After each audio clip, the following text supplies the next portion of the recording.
Mr. Paterson, good morning to you. Vince Cable says that he now thinks Brexit may now not happen. What do you say to that?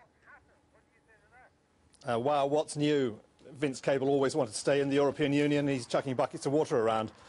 The fact is we had a huge vote this time last year. 70.4 million voters voted to leave. We had an enormous vote in the House of Commons, 494 votes to trigger Article 50. We had an election campaign in which the two main parties, Conservative and Labour, took 85% of the votes, and they made it very clear they backed the Lancaster House speech and leaving the customs union and leaving the single market and leaving the ECJ, and Vince Cable's party went down in votes, and as did the other little parties that want to stay in the European Union. So I'm afraid Vince is behind history. We are going to leave. We are on target.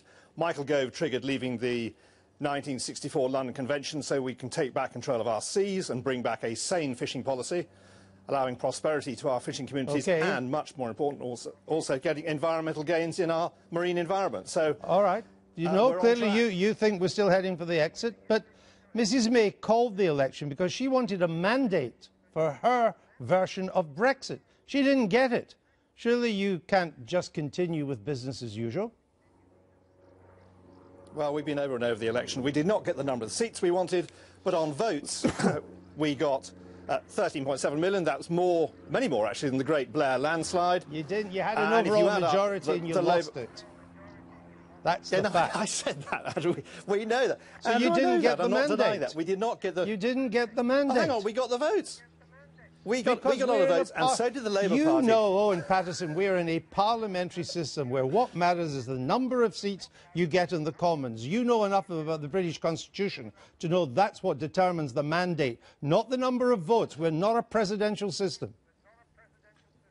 I'm fully aware of that, Andrew, but you cannot deny that 85% of the electorate voted for parties that wanted to leave. And if you take votes in the Commons last week on the Queen's speech, not a single Conservative Member of Parliament abstained or voted against, and the Labour Party unwisely, Chukramuna, triggered an amendment wanting us to stay in the customs union and the single market and got hammered. We got 322 votes against 101. So all right.